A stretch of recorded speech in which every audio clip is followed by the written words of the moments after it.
Yo, chat, like, I don't know if y'all know this, but I work at the airport, and I heard about this from my manager. Like, I didn't even know this was a thing until I went into work the other day, and this story sounds crazy, so we're gonna, like, actually listen and learn about what happened, because I only heard, like, the gist of what happened, so I'm interested in this. Well, if the video is gonna play. Hello? Here's some scary dash cam video of that UPS plane crash in Louisville, Kentucky at Insane, bro. Like, it's just on fire falling out of the fucking sky. Like, that's crazy. cam video of that UPS plane crash in Louisville, Kentucky This is my first time seeing the video of it. I didn't even know there was a video of this happening. at the Muhammad Ali Airport. And It's a so good thing there today was, we're going though. to try to figure out what could have brought this plane down and what could cause an engine to fall off of the left wing. And was that really the root cause of this crash? So today we're going to examine some of the evidence that we have here and try to come up with a consensus for this and figure out just what caused this. Probably the clearest video from a dash cam here of Yeah. the entire crash. So we're No, going to this is step to it, and it's going insane. to come from right here behind these trees. There's the plane emerging right there. So you can see just how low it is. And as it comes into view here, it looks pretty intact. And even though it had This makes me, like, rethink the fact that I live so close to the airport. But, like, I live so close to the airport because I work at the airport. I don't live in Louisville. I live in Kansas City, but still. just plowed through the roof of a large warehouse off the end of the runway, it looks like the landing gear is all still intact. Yeah, so right here, it is hitting the power line, and that's what that white flash is. But you can see all the landing gear is there. The right engine's on there, but there's no left engine. See, completely missing. It would be very obvious if the engine was still on there. This is something that I say every single fucking day. Is why does our country not do preventative maintenance on things? Why do we wait for things to go wrong before we fix them? Like, I worked in a factory before I started working at the airport. And the machine would go down every day because of things that they could have seen coming, and they did see them coming, but they wouldn't fix them before they broke. They would just wait for it to break and then take the downtime to fix it. And it's like, you could have just avoided the downtime altogether by fixing everything that needed to be fixed right then and there. And then your machine would run for the next, like, 3 months straight. Why don't you just do it that way? Everything in our country runs off of mistakes that were made. Like, people say the user manuals and the employee handbook, it's all written in blood, and that's like the most true thing that I've ever heard. Yeah, so that's our confirmation that the engine was indeed gone by this point in time. So it seems to be blowing flames out the back of the wing. A little hard to tell from this angle. You could still see the smoke and everything from it. But gosh, can you imagine that? Never had a chance. And there's another flash from hitting another power line there. Oh, and that's what set it on, like, that's what immediately blew the fucking thing up at that point. Because there's already fuel coming out, and that spark immediately blew it up. Because I guarantee you the engine came off, or, like, where did the engine go? Like, we don't know, where's the engine? How is there just not an engine on the plane already? Did it come off mid takeoff? The plane Because this was mid takeoff. This was mid takeoff that the whole thing happened. Because they are right next to the airport. I've also heard the exact story from my manager of what happened and he talked to the people that work at that airport that work at UPS. That is what happened, but I don't know the entire full story because I was getting ready to go out to the plane at that point, so I didn't get the chance to learn everything that I could. In question was a McDonnell Douglas MD-11F, which means freighter, and it was flying out of the Louisville Muhammad Ali International Airport in Kentucky, where this was a major UPS hub for this. It's insane because I work with MD-11s, like, in terms of labs, I do their laboratory systems, but I do that at least once a week on an MD-11. Like, I see these planes at work every single day. Plane. And here's another dash cam from a guy who was sitting in his truck there in the parking lot right when the plane came down directly in front of him and skidded across the parking lot. No doubt this guy freaked out, especially seeing that wall of flames and smoke. And then this is probably the most viral video that everybody's seen so far. The plane actually taking off from the runway with the engine missing and the flames there, and then it just crashes into the warehouse off the end of the runway. And just a few minutes ago, the NTSB gave us this photo here showing the recovered cockpit voice recorder and the flight data recorder, the black boxes.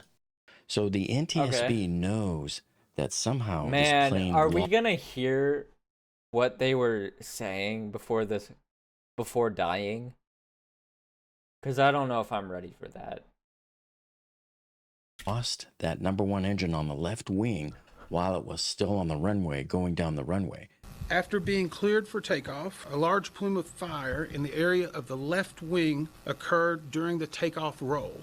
The plane lifted off, gained enough altitude to clear the fence at the end of runway 17R. Shortly after clearing that fence, it made impact with structures and the terrain off of the airport property. And we have viewed airport CCTV security coverage, which shows the left engine detaching from the wing during the takeoff roll. And you're probably wondering, wait a minute, how can that happen? Why didn't they stop the plane? They were probably going faster than the V1 speed, which means you're committed. You have to lift up and you have to go off, even if you have a fire on the engine. Yeah, this is why planes are so scary, bro. Because, like, after a certain speed, and after you're at the end of a runway like that,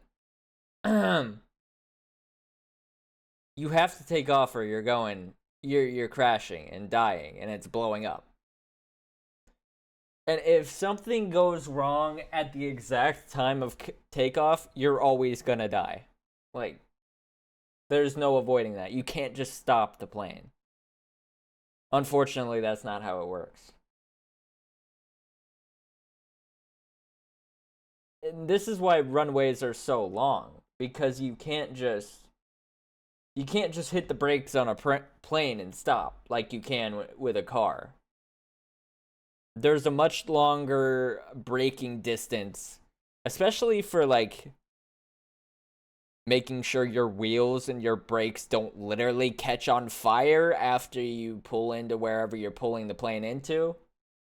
Yeah, it just doesn't work like a car. Get up in the air and deal with it. Because if you don't deal with it, okay, and if you're still going down the runway, guess what's going to happen? You're going to overrun the runway, then your plane's going to smash into buildings and you're going to explode anyway. This is one of the biggest causes of the small aircraft crashes and the little private jets, because a lot of times they screw up and they don't abort when they're supposed to, and they just keep going right off into the fields and everybody dies. I do want to also mention this just happened in the last basically 30 minutes. We have identified the cockpit voice recorder and the flight data recorder. This is what is commonly referred to as a black box. We have investigators now that have located it, but we feel comfortable once we get these to our lab in DC that we will be able to get a good readout of the applicable data, and that will be yet another point of information that will really help us understand what happened. Basically, the engine that's been seen in some photographs. We do believe that is the engine from the left side of the plane. It is actually on the airfield, so it's not off the airport property. I don't know if I'm allowed to upload this to YouTube, so I'll probably upload this to my second channel. My second channel is literally supposed to be live content anyways, but I'm more focused on my main channel right now, so that's where I'm posting. But I will probably post this to my second channel just to make sure I don't get a community guideline strike or something. That correlates with the video that we've seen of it detaching from the airplane while it is in flight. We also know that a fire was occurring during that time, and so we're analyzing that. In fact, we have teams right now that are preparing to do the runway in what we call a FOD walk. That is foreign object debris. And 2 hours later, here is that FOD walk right here. Still on the It's crazy to think about because, like, I do a FOD walk every day. Like, it's also crazy to think about because, like, birds and flying objects are the most dangerous things at an airport besides, like, popping tires, and metal just going into an engine. Like, birds will just fly into an engine and get shredded and pop out the back of the fucking engine. Like, birds are so dangerous. And I've seen a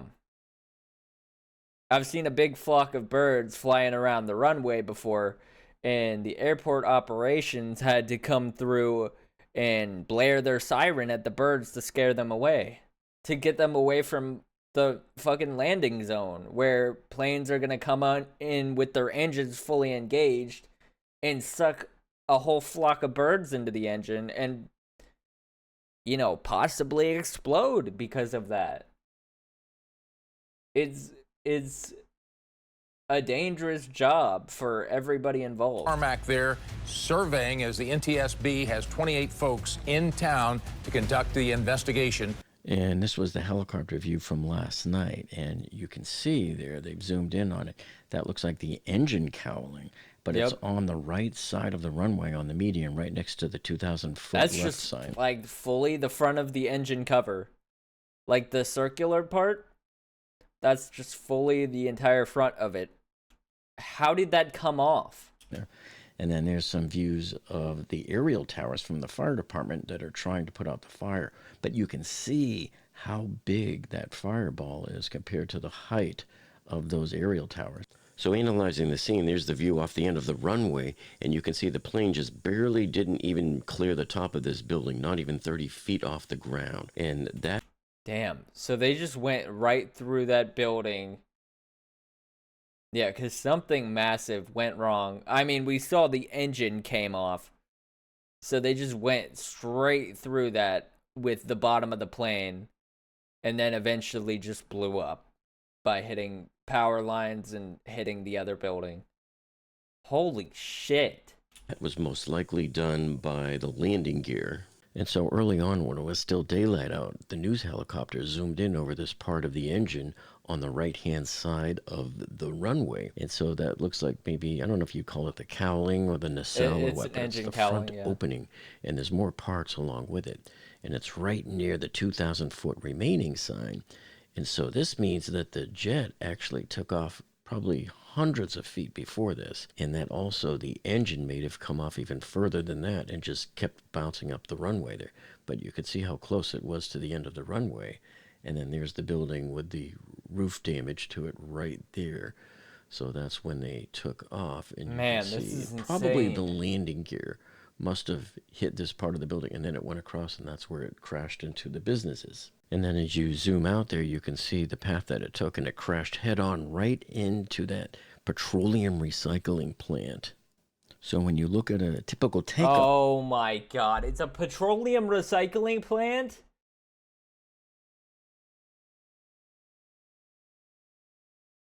Well, that's even worse. Of course it blew the fuck up. Why would they have that at the end of a runway?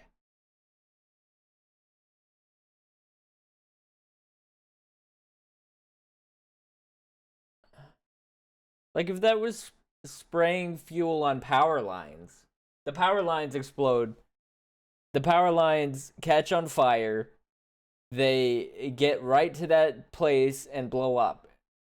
It didn't, like, even if the plane didn't hit the petroleum fucking recycling plant, It's all going up in flames regardless. Off here from runway 17. Why would that be there? And you're rotating right Who thought here. that was a good nose idea? is up.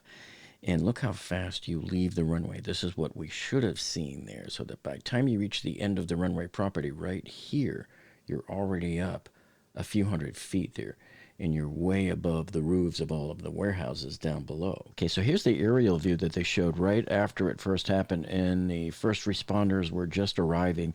So you can see some of the aerial trucks were set up. Man, Now, bro, you can't even see anything because of that smoke.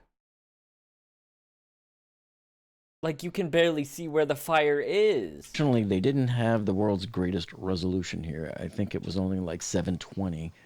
I don't know why in this day and age people aren't uploading in 4K, folks. But anyway, there's your close-up there. You can see a couple of the fire engines and the aerial ladders were sticking out of the left side of the frame. But you can see here it was just huge explosions. And I believe one of them was in a petroleum place, as you can see right there. And I'll show you in a minute. Oh, man. Because that shit right next to it's going to explode, too, if they don't put that fire out. It's just going to be an even bigger fire. An even bigger explosion, even bigger disaster. Holy shit. Where one of the tanks was rolling. I want to see what this looks like after they get the fire And now put as out. it zooms out, look at the building on the left middle edge of the screen. You can barely see the hole in the roof from where what I believe is the landing gear that came down and scraped that roof, which helped cause the plane to flip. And as it ran along that whole line of fire that you see there, that's when it rotated 90 degrees vertical, where you could see that the right wing was upward. So, you know, as soon as I saw this crash, you know what immediately came to mind to me? Is American Airlines Flight 191. Now, some of you might be too young to remember that. I was in high school when this happened, and this took place in Chicago, where a plane was taken off, and as soon as it took off, the engine fell off the wing, and it caused the plane to flip over and crash. Everybody was killed. That crash hit home for me because I used to visit my aunt and uncle in Naperville, Illinois, right outside Chicago, and so ever since that flight, I was afraid to fly for years, even though I would still go on the planes, but I would be very, very afraid, all because of that same flight. So now what you're seeing on the screen there is what that plane looked like as it was coming down. That was the only known picture of that airline crash. And look closely, notice that it's missing the left engine. That was caused by improper maintenance procedures months earlier when a forklift caused some damage to the engine pylon and made a little crack that over time.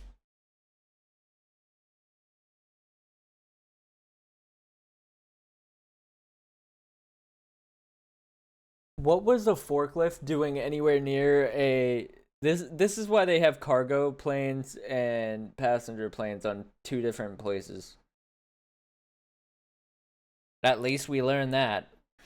Time caused the engine to fall off during the takeoff. So if you're wondering how does an engine just fall off a wing like that, well, there's one reason. Now here's a few other reasons for you. Okay, so here's the particulars on this plane. So this is UPS Airlines Flight 2976. There's your tail number, N259UP. And it was a McDonnell Douglas MD-11F for a freighter. And it was, there's your manufacturer serial number. The engine was a GE CF6 on there. And that's what NTSB is really going to be focusing on, is what was happening with this engine. And it was built as a passenger plane in 1991 and delivered to Thai Airways. Yep. And it was acquired by UPS. Most cargo planes actually are originally passenger planes that have been converted. So In 2006, and they re-registered it there to the N259UP that it has now. And the freighter conversion was completed in April 2007. So a lot of work has been done to this plane over the years. And the operator history is here. So Thai Airways operated it as a passenger plane from 91 to 2006. UPS has been operating it as a freight plane since 2006, all the way up until the crash. But there has been some recent heavy maintenance. So the aircraft was at ST Engineering in San Antonio for heavy maintenance from September 3rd to October 18th. So just basically for about a month and a half or so. And media reports note that work addressing corrosion and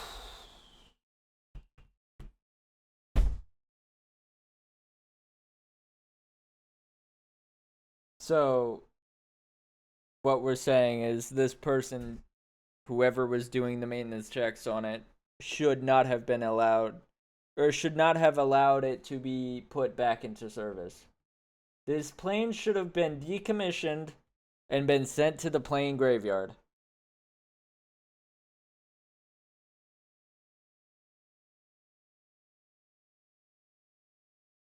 Again, this could have all been avoided if someone was doing their damn job. And a fuel tank crack before the return to service. And if we were doing preventative maintenance instead of breaking or waiting for things to break and then fixing them.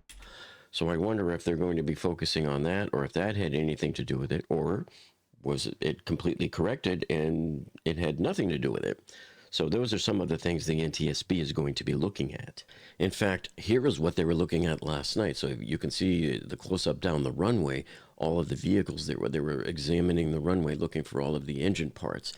And then you can see how the view shows how the plane moved off to its left and scraped the top of that building and gouged the roof. And then you can see the damage path going down towards the lower right of the screen. All right, so I made this slide here to show you some of the possible reasons. So first would be the pylon or the mount structural failure, which would be back in here. Maintenance or reinstallation error. Material fatigue or corrosion. Or you have an uncontained engine failure, like let's say a fan blows up or something, a fan blade separates and starts chewing out the inside of the engine and something really catastrophic happens there. Or you have an impact or a ground event, so from a previous flight.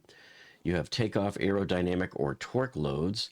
And then you have also maybe some design legacy factors. Maybe there was an issue with the engine design that's just now rearing its ugly head. So with the pylon or the mount structure, you could have cracks or material defects in the engine attachment Or point. maybe it's because this plane is from 1991 and we're still using it. I don't understand. Like, I know a plane is an expensive thing to produce, but I think safety should be the #1 priority, right? It's here. And then, of course, with the maintenance or reinstallation error, there's always improper procedures or just something that was overlooked or something got bumped. And, there's so many things that can happen during maintenance. That's like, it's a really dangerous point in time, I think. And then, of course, you have your material fatigue or corrosion. So if you have weakening of any of these pylon components or the brackets or the attachment bolts or something corrodes or cracks, that could lead to catastrophic failure. And then, of course, you have your uncontained engine failure. So as I mentioned before, like engine debris, some people suggest a bird strike too. That could also cause something, but I don't think I've ever heard of a bird strike causing an engine to detach. And then, of course, on previous flights, you could have had some, rough landings that might have caused some issues too. And remember, takeoff is always like probably your most dangerous time because that's when your stresses are the max. The engine is spinning up at its maximum, and that's when you weigh the most because you have 2 wings full of petroleum in there, plus your center tank if you've got one. And then also, some of this, your aerodynamic and torque loads at takeoff are really when it's going to be the maximum at that point. So that's usually when you would expect something like this to happen. Now, it looks like somebody shot this off of a CCTV screen at a nearby business. There's the plane at the top. And then take a look at some of these other security cam photos. Now watch the area right behind that red rescue truck. See how it looks like something skidded to a halt? Some early news reports were saying that was the engine, but that can't possibly be because we know the engine was left behind at the runway. That was probably just some other debris. I slowed it down here for you so you can see, watch the plane rotate with the left wing down, no engine on it, but you can see the right engine there very clearly. Now here somebody had the clearest video of the day, the highest resolution upload, but unfortunately it was the furthest one away because all it captured was just a little bit of that fireball. Oh, I didn't even see it until I saw the fire. Wait. You can see the right engine there very clearly. Now here somebody had the clearest video of the day, the highest resolution upload, but unfortunately it was the furthest one away because all it captured was just a little bit of that fireball that you see in the distance. But check out this incredibly detailed view from a truck's dash cam. So you can see it coming skidding in right across the Oh parking my lot there. gosh. And then here it is in slow motion. Now watch very carefully as you can see the landing gear there. You can see the cockpit. There's the right wing, and the engine's still attached, even as though it's flipping over onto its top. Okay, so what happens from here? Well, you can bet the NTSB is going to be looking into every single maintenance record that they can get their hands on, going all the way back to day one, even notes from the build when the plane was being built in the factory. That's how far back they go. So the NTSB will give us a preliminary report in about 30 days or so. And those will usually give us a I'm little just bit more. kind of wondering, like, what's going to happen to the maintenance person that cleared this plane for service?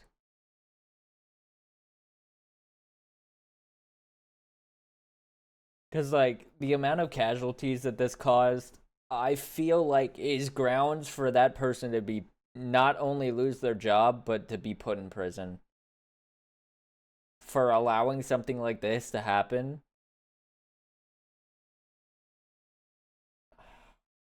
More information. At least be investigated by the police and, like, interrogation. But usually they end up opening up another can of worms of more questions than answers.